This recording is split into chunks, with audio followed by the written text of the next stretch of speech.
Балалар, біз септіктерге байланысты, бүгінгі жаңа сабағымыз табыс септігіне байланысты біз 3 топқа бөлдік.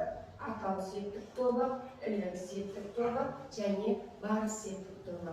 Ал балалар, психологиялық дайындықты бастаймыз. Орнымыздан тұрамыз, бармыз. Психологиялық дайындық кеттік.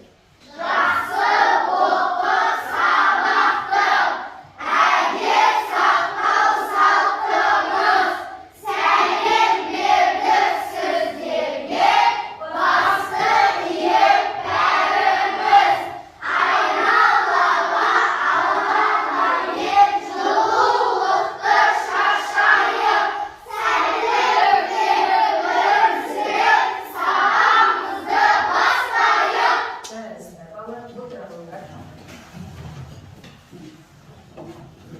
Балалар, біз өткен сабақта қайталау мақсатында бәйге сұрақтарын дайындап келдім. Сол бәйге сұрақтарына жауап береміз. Бұл өткен сабақтағы сабақтарымыз. Ал бірінші, зат есім дегеніміз не? Ал аяғын айта ғой. Кез келген заттың атын білдіретін сөздерді зат есім дейміз. Оның сұрақтары кім, не, кімден келеді деген сұрақтарға жауап береді. Мысалыға, кім оқушы, кім мұғалім, кімдер оқушылар, кімдер мұғалімдер. Не парта, не тақта, нелер парталар, нелер тақталар. Жарайсың. Келесі, сын есім дегеніміз не? Арман. Заттың сыны, түрін, түсін білдіретін сөздерді сын есім деп атаймыз. Оның сұрақтары қандай қай? Мысалы, жақсы оқушы, тәртіпті оқушы. Қандай оқушы? Жақсы оқушы. Қандай қызыл. Қандай қызыл, қандай қоңыр. Жарайсың. Ал қазақ тілінде неше септік бар? Дәулет айта ғой. Қазақ тілінде 7 септік бар. Қандай септіктер бар? Кім айтады маған? Мыналар айта ғой. Атау, ілік, барыс, Табыс, табыс. жатыс, шығыс, көмектес. Жарайсың. Сан есім дегеніміз не? Сан есім кім айтады маған? Сан есім дегеніміз не? Қарым. Марлен айта қойшы бар септік тобына. Сан есім дегеніміз заттың санын білдіретін сөздерді сан есім дейміз. Оның сұрақтары қанша, неше, қаншаншы, Нешінші. Ал айта ғой. Мысалы, қанша, 6, Неше. 7, Нешінші. 7, қаншаншы, 6. Жарайсың, отырамын. Енді, балалар, қысқарған сөздерді кім айтады? Қысқарған сөздер. Арман айта ғой.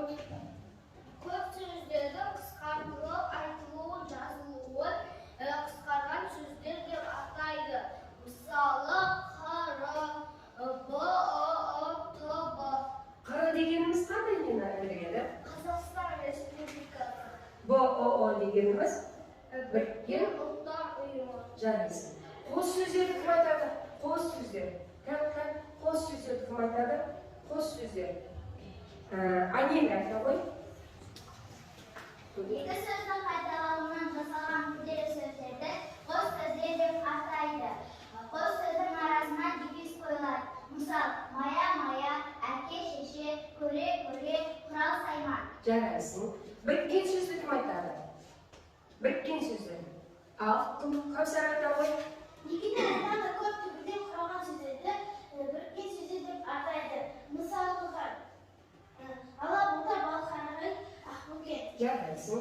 Ал енді балалар, септіктер туралы айтамыз. Атау септігі туралы кім біледі екен? Атау септігі. Балалар барлығымыз қатысып отырамыз сабаққа. Және айта ғой. Атау септігі туралы дауысымызды шығарамыз. Атау септігінің сұрақтары кімнен, кімдер, нелер, оның бағалары. Жарайсың. Мысалға келтіре қойшы. Мысалға, кім, мұғалім, кім, Кімде? оқушы, кімдер, мұғалімдер, кімдер, оқушылар. Не? Не, Қарта. Нелер? жарайсың. Енді ілік септігі туралы кім айтады маған? Ілік септігі. Марина айта ғой, барлығымыз қатысып отырамыз. Балалар сабақта ілік септігі кім дейміз? Кімді, нені, он жалғалағы, кімнің, мысалы, кімнің, оқушының, мұғалімнің, кімдердің, оқушылардың, мұғалімдердің. Жарайсың, отырамын. Енді барыс септігі туралы кім айтады? Барыс септігі аяқ айта ғой. Барыс септігіндегі зат есімдер кімге, неге, кімдерге, нелерге, қайда деген сұрақтарға жауап береді. Барыс септігі ата септігіндегі сөзге ға, ге, қа, ке жалғаулар жалғауының арқылы жасалады. Бұл жалғауларды барыс септігі жалғаулар деп атайды. Жарайсыңдар балалар. Міне үй тапсырмасын қайталап алды. Ал сен қандай нені айтқың келеді? Айта қойшы кәдім. Кім? Дінмұхамед? Табыс септігі емес, ілік септігін айтшы кәдім. Ілік септігінің сұрақтары кімнің, ненің, кімдердің, нелердің жалғауын айта қойшы. Жарайды, маған отырамын. Ал балалар, жарайсыңдар балалар. Енді мен ана үш топтың топбасшыларын сайлап өтейін. Атау тобының топбасшысы Жансезім, ілік тобының топбасшысы Абыл, барыс тобының топбасшысы Ақбота. Ал балалар, енді біздің бүгінгі жаңа сабағымыз балалар табыс септігі екен балалар. Міне бүгінгі біздің жаңа сабағымыз табыс септігі екен. Табыс бүгінгі сабақта тыңдалған мәтіндегі кейіпкерлердің әрекетіне өз пікірімізді білдіреміз және табыс септігінің жалғауын, сұрақтарын біледі екенбіз. Балалар, біздің табыс септігі жаңа сабағымыздың мақсаты зат есімнің септелуі туралы біле аламыз, зат есімнің септік жалғауларын біле аламыз, оның сұрақтарын біле аламыз, табыс септігінің жалғауын, сұрағын біле аламыз және табыс септігін меңгере аламыз мақсатында және оның қандай сұрақтарға жауап беретінін және қандай жалғаулар жалғанатынын біле аламыз. Және де біз табыс септігіндегі сөздердің тұрлаусыз мүше бола алатынын білеміз. Енді балалар, біз сабағымызды, жаңа сабағымызды көңілді, шуақты, шаттықпен бастаймыз балалар. Енді мына табыс септігінің ережесін айтамын балалар.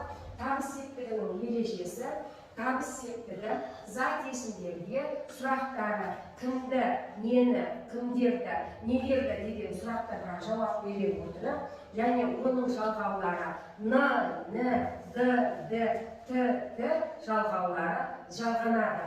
Мысалыға, суды, аққуды, көлді десек, бұлар жалғаулары жалғанып тұр балалар. Зат есімге жаңағы септік жалғаулары жалғанып тұр екен. Балалар, енді біз кітаппен жұмыс, кітапқа барлығымыз қараймыз балалар. Мәтінді тыңдаймыз. Мәтінді тыңдаймыз және өз пікірімізді білдіреміз. Тыңдаймыз.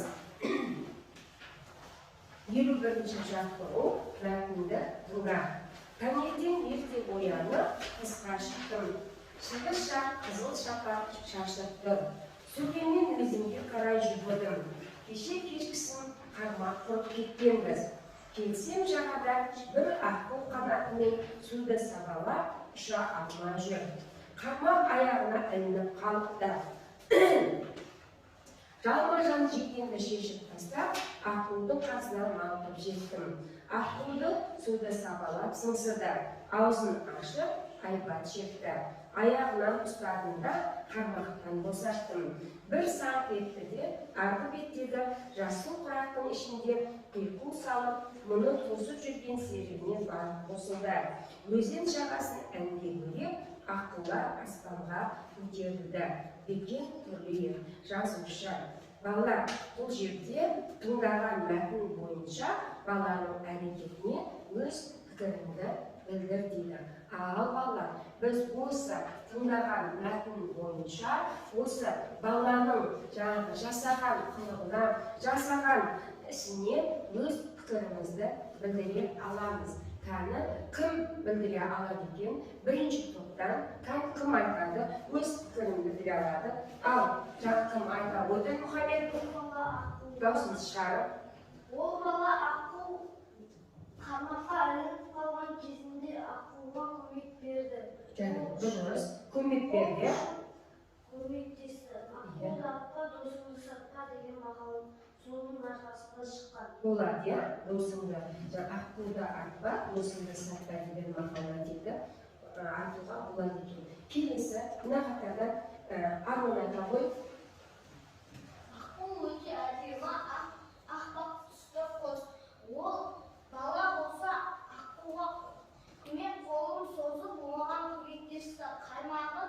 Қаймақты аяғынан босатты. Сөйтіп ақыл серігіне барып қосылды. Жарайсың. Мені балалар, ақылдың субъекттері. Ал келесі үшінші топтан барыс сектор тобынан Марген айта қойшы, қандай пікіріңді айта аласың? Бұл жерде бала ақылды құтқарып қалды. Өйткені ақыл әдемі қыз және де біздің ежелде ата-бабаларымыз сыйлап қастерлейді. Бала оны түсінгендей құстарды құтқарып, мейірімділік танытты. Мейірімділік, адамгершілік танытты. Жарайсыңдар балалар, өте жақсы. Жарайсыңдар. Балалар, бәрі қараңдар да, сен білесің бе дейді.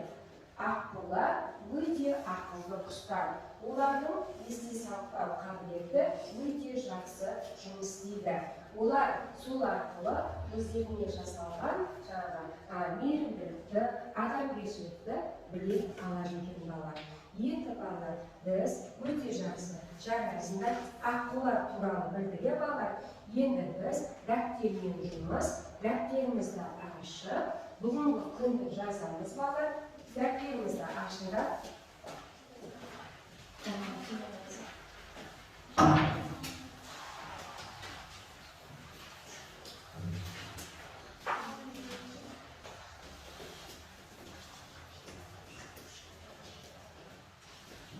Орындап көр әдісі арқылы балалар, біз орындап көр әдісі арқылы 22-ші жаттығуды көшіріп жазамыз. Бала, бүгінгі күнді жазамыз. 2-ші ақпан сынып жұмысы табыс септігі деп жазып, бала 52-ші жаттығу кімге? 52-ші жаттығу әдемі көркем етіп жазамыз балалар. 52-ші жаттығу сөйлемді көшіріп жазамыз. Дәптермен жұмыс.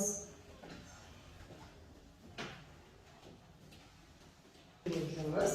52-ші жаттығу сөйлемдерді көшіріп жаз. Халық аққуды киелі құс деп есептейді. Босаттым. Аққулар өзен жағасын әңгіме бөледі. Әдемі, асықпаймыз, көркем етіп жазамыз балалар.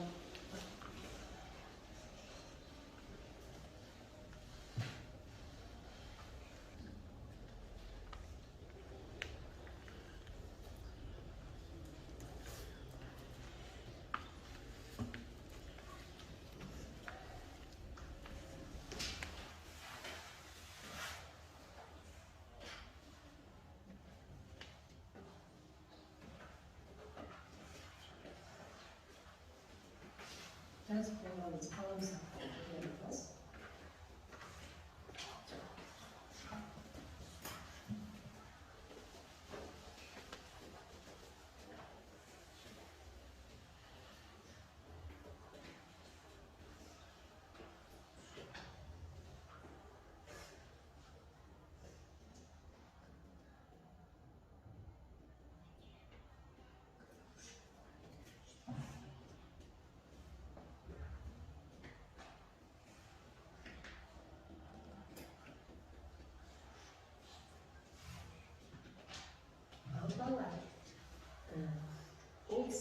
балалар жазып болса осы сөйлемдерде табыс септігін табайықшы.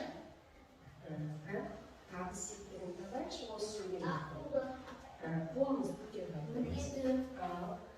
Аяғы айтамыз. Бұл жерде табыс септік аққуды деген. Бұл жерде табыс септігі аққуды деген екен. Аққу жаңағы аққуды деген бұл жерде ды жалғауы не болып тұр?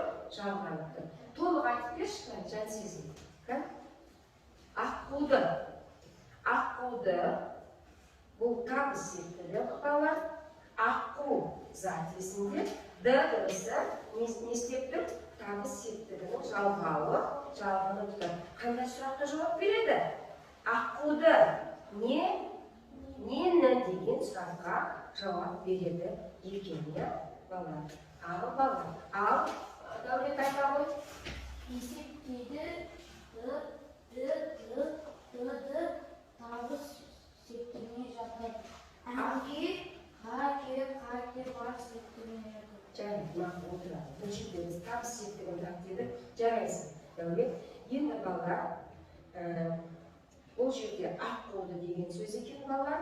Табыс септігінде тұрған жалғауы д жаңағы жалғауы жалғанып тұр екен. Жас болса балалар тербету сәтін орындаймыз.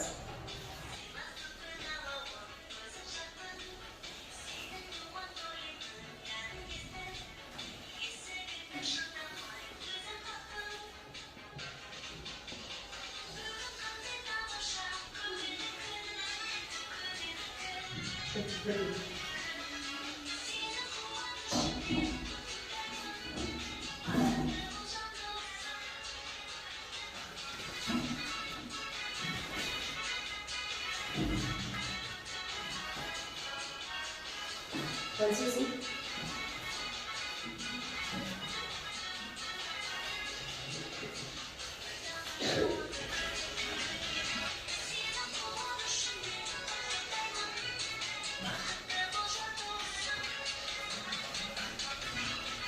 Сезім.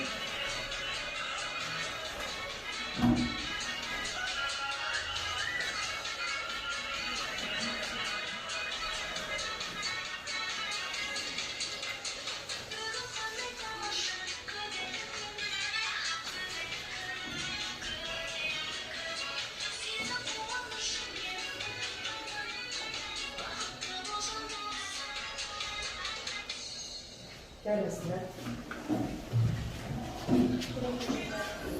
Бір минуттық жазба. Яғни сөздерді оқып жұрттаймыз. Балалар біз атау септік тобы және ілік септік тобы, барыс септік топтары.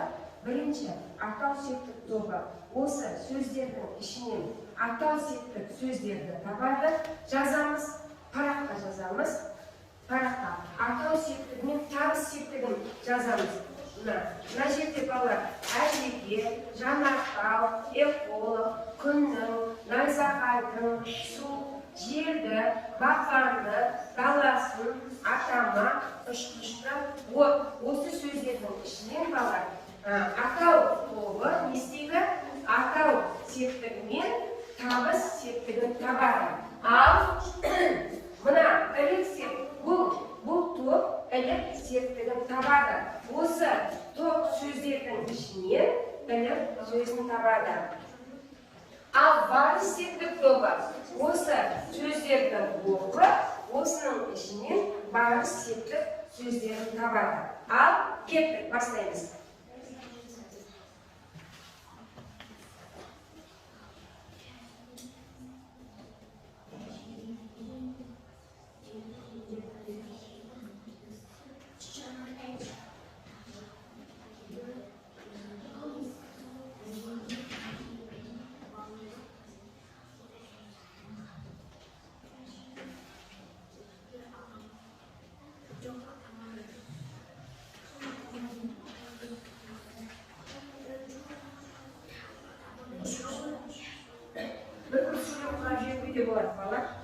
сөздерді тауып болғаннан кейін бір сөйлем құрап жүруге де болады.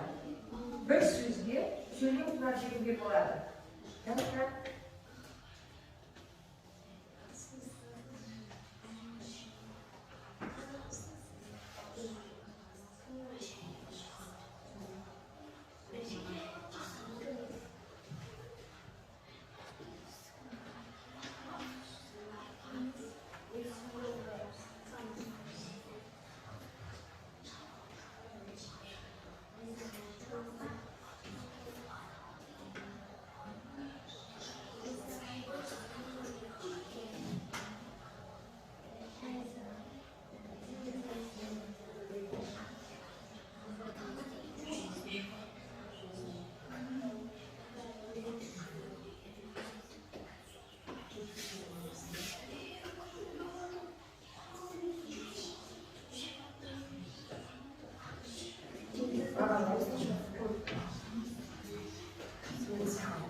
Kım oldu?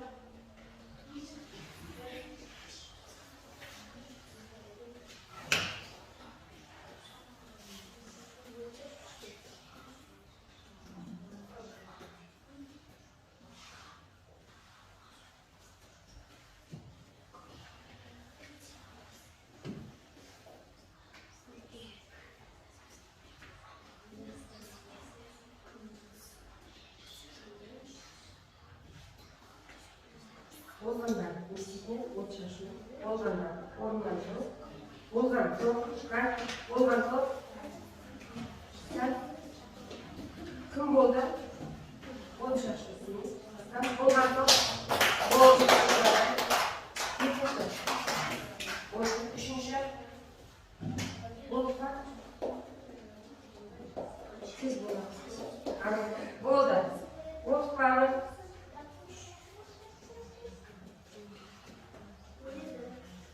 Al birinchi men bari sektorda bo'ldi deb o'ylayman. Birinchi alqim faqat o'tirib yaxshi. Bari sektor men. Axboka, ayni qaysi qo'llab kelasizlar? Ayni kattaroq. Axboka bo'lmasa qaysi qo'llayapsizlar? Al, ayni tinglaymiz. Bari sektorga, ayniga. Birinchi barni o'qib berishmagan. Kitobdan barni. Tinglaymiz. Ayniga. Zanatau, ekolog, kınның, ot, atama, найзағайдың, су, желді, ұшқышты, даласын, бағбанды. Балалар, біз сөздерді қандай белгісіне қарап тұрсыздар және олардың айырмашылығын түсіндіріп, алып кеттік. Барыс тектігі не табуымыз керек еді? Барыс тектігін сөздердің барыс тектігінде тұрған сөздерді табуымыз керек. Барыс тектігіндегі сөздер әжеге, атама. Енді жалғауларға айтып берші. Әжеге. Әжеге. Сұрақ қоямыз. Неге? Неге? Кімге? Кімге? Кімге? Әжеге. Тағы? Атама. Неге? Кімге? Кімге? Атама. Жақсы, жарайсың. Келесі. Кім қорғай алады? Аяу. Бұл жерде атау сектігі. От, су, жанартау, эколог. Эколог. Жарайсың. Табыстығы жерді, бақшаны, ұшқышты. Жарайсың. Дұрыс. Тұғырына сұрақтарды айтып берші. Қандай сұрақтар қойылады? От. Атауда кім, не, Қуаныш. оның жағалары жоқ. Бұл жерде не от, не су, не жанартау, не Кім эколог? Кім эколог? Табыс сектігінде? Табыс сектігіндегі Қуаныш. Қандай сөз? Ұшқышты, жаласын, баққанды. Қандай жалғаулар жалғандықтан? Бұл жерде Жерді, және? Жарайсың.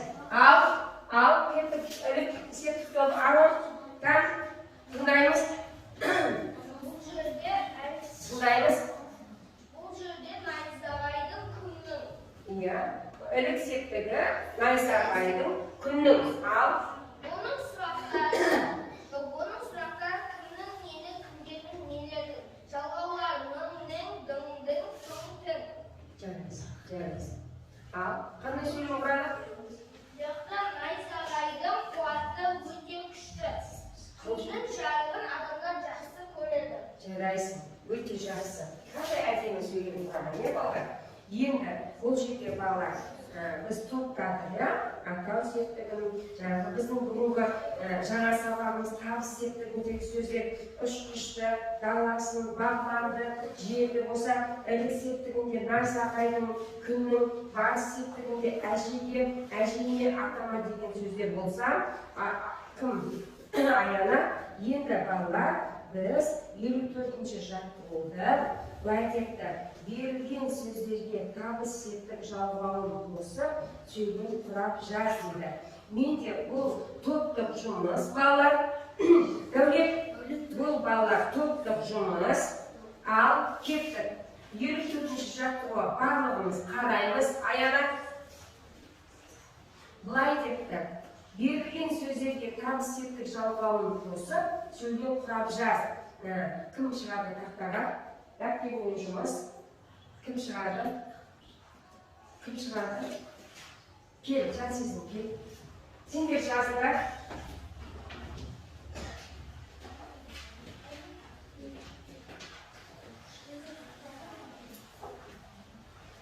Елу төртінші жаттығу.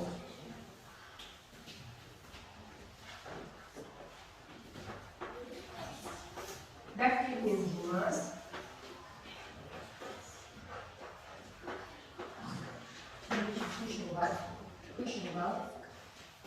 Сендерден 54-ші жаттығуды балалар берілген сөздерге табыс. Бірінші, берілген сөздерді әдемі етіп көшіріп аламыз. Бексұлтан, берілген сөздер Дәулет, берілген сөздерді қос, өтір болып жазамыз. Күн, өсімдік. Енді астына жазамыз. Өсімдік. Енді балалар осы сөздерге табыс септігін жалғаймыз. Кеттік. Қос, не болады? Қос, су, күн, өсімдік, ал кеттік. Су, өтір болып жазамыз. Күн,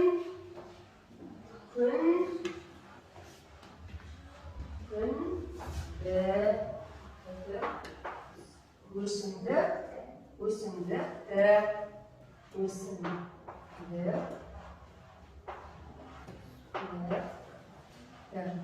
Енді бізге қалай кетті? Берілген сөздерге табыс септік жалғауын қосып, сөйлем құрап жаз.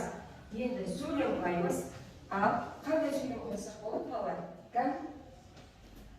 Жансезім айта қойшы, қандай сөз? Жансезім сен отыра қой, кім шығарды тақпаға? Ал ағылшы. Құс. Құсты. Кел, жауыр. Жазамыз. Не істейміз? Құсты. Қандай сөйлем болады? Айтшы ағым. Құсты таппау қажет. Дұрыс, жазды. Құсты таппау қажет. Құсты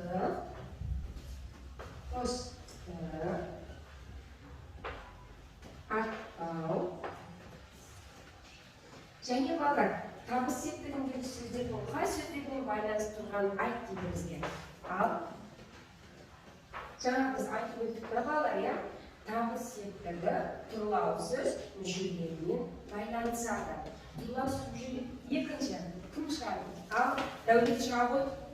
Балалар, тұрлау сөз мүшелерге қандай мүшелер жатады? Кім айтады? Анық тауыш, толық тауыш, пысық тауыш. Ал суды жалғастырып жазамыз. Жалғастырып жазамыз.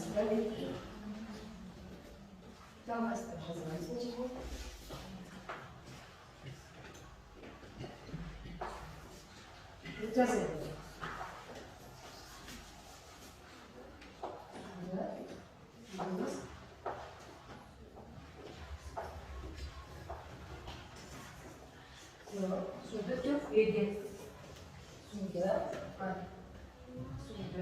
Сүндікке. Сүндікке.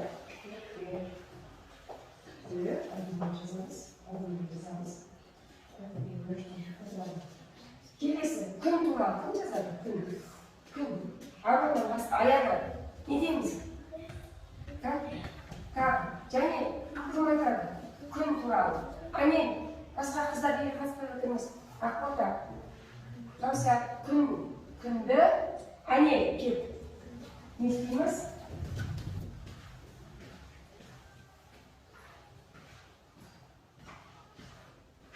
Не жазамыз? Өсімдікке ойланып отырамыз. Жалғастырып жаза береміз.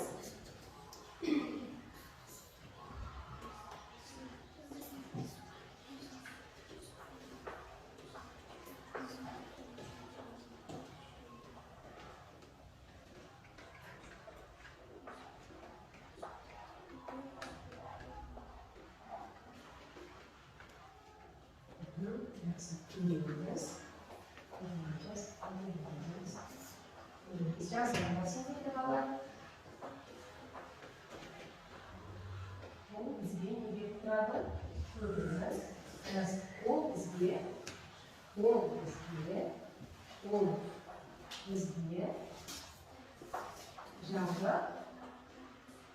жарық беріп тұрады. Жазғандар. Өсімдікке. Жарайсыңдар бала, өсімдікке. Қандай не құрасақ болады? Дария құрашсың, өсімдік, Дария. Ақбота. Өсімдікті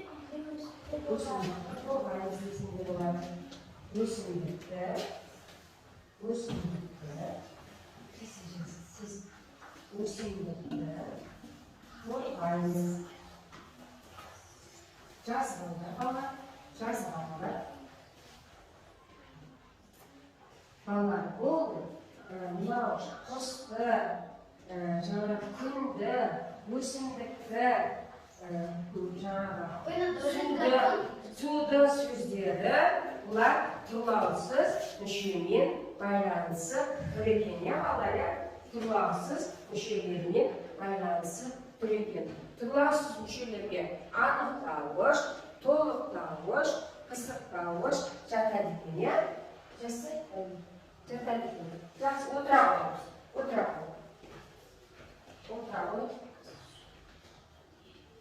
Жазып аламыз.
Жазғаныз.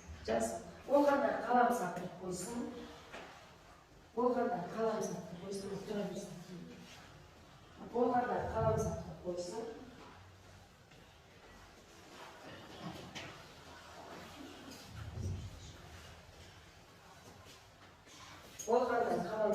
қойсын. Енді бақыңыз.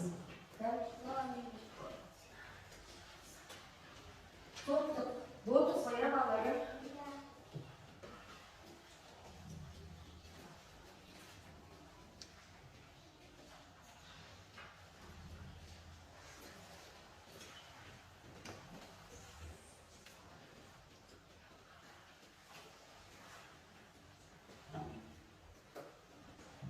Топтық жұмыс балалар. Топтық жұмыста біз суретке қарап, не істейміз? Әңгіме құраймыз. Әр топ өзінің тобын қорғап шығады. Бірінші топ жан сезімнің тобы қорғайды. Екінші суретке қарап отырып, арманның тобы қорғайды. Үшінші топ ақбота қорғап шығасыңдар. Ақпаратқа жазамыз. Аққулар туралы. Міне аққулар туралы суретке қарамыз. Міне аққулар туралы сөйлем құраймыз. Және соны қорғаймыз.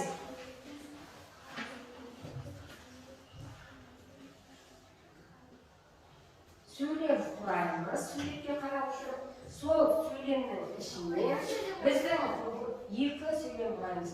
Сол сөйлемдердің ішінен біздің бүгінгі өткен жаңа сабағымызды табамыз. Жаңа сабағымыз табыс септігін осы сөйлемнің ішінде болуы керек. Ал ортаға бәрі жаңа шешімді ортаға қойып, және ортаға қоямыз. Ортаға ақпараттан ортаға қойып, ортаға қоямыз. Ойларын айтып, біріне ойымызды айтамыз. Топтық жұмыс. Әрқайсымыз өзіміздің ойымызды айтамыз.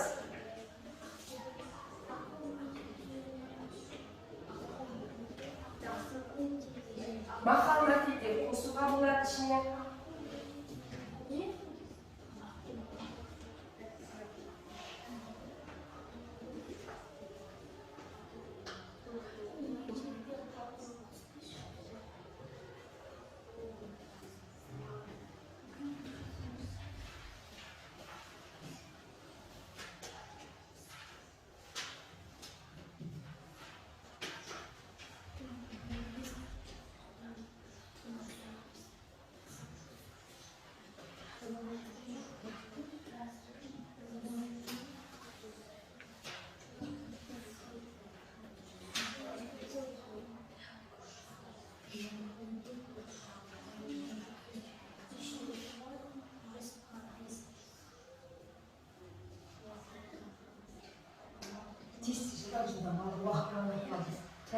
Тез.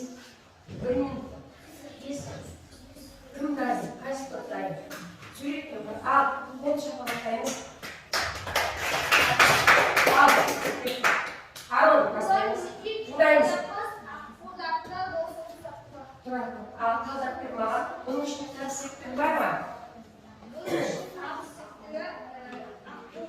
Жарайсың. Ал, екінші топ. Аққуды және досыңды. Екінші топ кім қорғайды? Кәусар, ал. Кәусар айта ғой. Аққуды кені қос деп есептейді. Аққуды арқылы досына сатқан. Ал, бұл жерде қайсы? Аққуды. Бұл жерде де аққуды. Я, балдар. Ал, үшінші топ бәрі болдық па? Ал. Аққу қазасын кені қыса. Аққуды біз қастергеніміз. Аққуды арқылы досына сатқан. Қыстамыз. Аққуды одан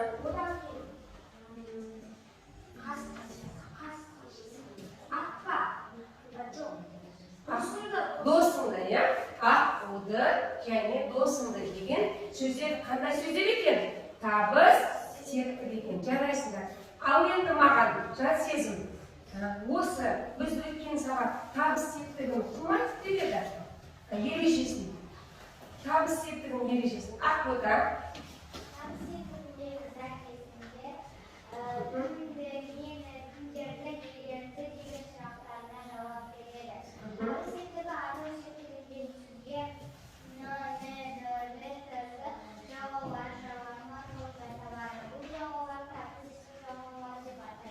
Жарайсың.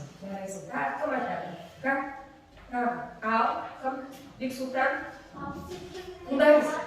Аяна дайындалсын. Күнді мені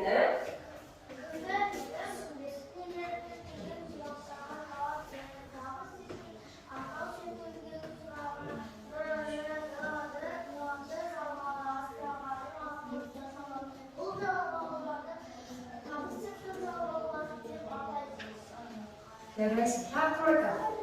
Аяна, тыңдаймыз. Табыс септігіндегі зат есімдер кімді, нені, кімдерді, нелерді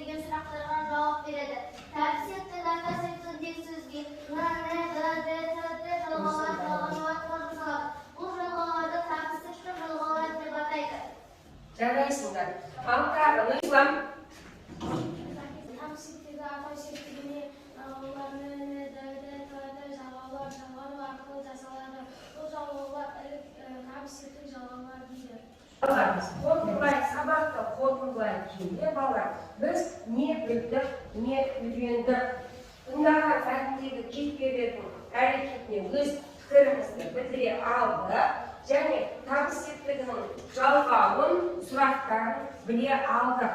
Енді біз осыған кері байланыс ретінде барлығымыздың бір топтан өзіміздің түсінген барлық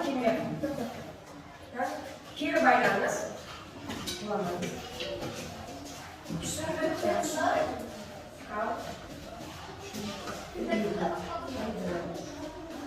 кері байланыс сабақты жақсы түсіндік пе бала?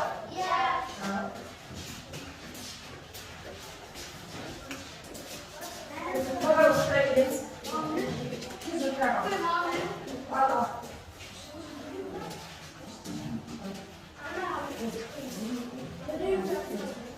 Отыра қаламыз. Ол қоя. Отыра. Осымен сабағымыз аяқталды балалар. Үй тапсырмасы жазбаңға 55-ші жаттығу.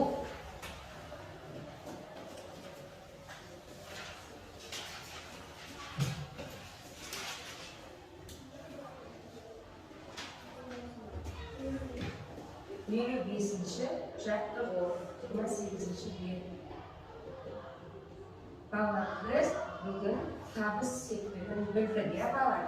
Оның сұрақтарын, жалғауын жақсы біліп алды. Түсіндіңдер ме балалар? Жарайсыңдар балалар. Өте жақсы.